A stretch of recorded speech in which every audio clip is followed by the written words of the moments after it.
جیسے یوسف علیہ السلام شاکر اور شکر کرتے تھے، چنانچہ جب اللہ تبارک و تعالی نے ساری نعمتیں ان کی مکمل کر دیں، ان کو جو اپنے والدین سے بھی ملاقات کروا دی، بہن بھائیوں سے بھی ملاقات ہو گئی، اور مصر کے دربار شاہی کے اندر سب میل جول ہو گیا، اور وہ ایک طویل ترین زمانے کی جو ایک جدائی فرقت ختم ہو گئی،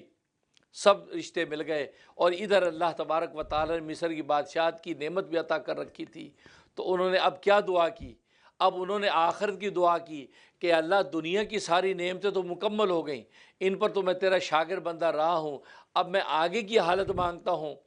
کیا مانگتا ہوں؟ ان انت ولی فی الدنیا والآخرہ، کہ تو ہی دنیا اور آخرت میں میرا نگہبان رہا، کہ دنیا میں تو نے مجھے ایسا بچایا کہ دشمنوں سے بچاتے بچاتے آج تو نے مصر کا مجھے بادشاہ بنا دیا، اور بادشاہت کے بعد تو نے سارے وہ رشتے جو جدائی تھی، جو فرقت کا ایک غم مجھے لگا ہوا تھا، وہ غم بھی تو نے پورا کر دیا۔ آج میرے والدین بھی میری آنکھوں کے سامنے ہیں، میرے بہن بھائی جنہوں مجھ پر ظلم ڈھایا تھا وہ آج معافیاں تلافیاں مجھ سے کر رہے ہیں۔ یا اللہ دنیا کی ساری نعمتیں تو پوری کر دیں، کیونکہ دنیا کے اندر تو میرا ولی اور دوست ہے۔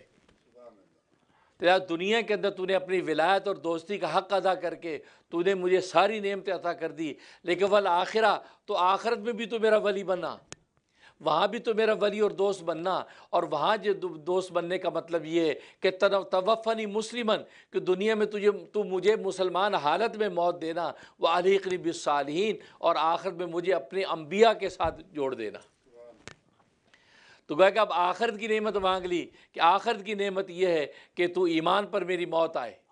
ایمان پر موت آئے، میں مسلمان مروں، اور پھر آخرت کا الحقنی بالصالحین، صالحین سے مراد انبیاء کی جماعت،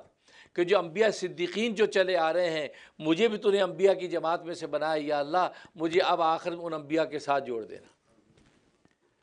اب دیکھو انہوں نے یہاں شکر کیا کہ اللہ نے دنیا کی نعمتیں بھی ان کو عطا کی، آخرت کی نعمتیں بھی ان سے مانگ رہے ہیں۔ تو گئے کہ یوسف علیہ السلام وہ عبادت اور اطاعت کی حالت میں ہیں، اپنے خدا کو یاد کر رہے ہیں، اور ساتھ وہ دنیا کی نعمتوں کا شکر کرنے کے ساتھ ساتھ آخرت کی نعمتوں کو بھی سوال کر رہے ہیں۔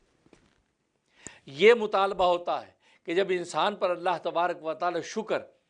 کی کیفیات پیدا کر دیتے ہیں، ان کو نعمتیں عطا کر دیتے ہیں، اپنی یاد کے اندر مشغول کر دیتے ہیں، تو پھر بندے کا کام یہ کہ اللہ تبارک و تعالیٰ کو شکر کرے، اور جب شکر کرتا ہے تو اللہ تبارک و تعالیٰ کا وعدہ ہے کہ اللہ اس نعمت کو بڑھاتے رہتے ہیں۔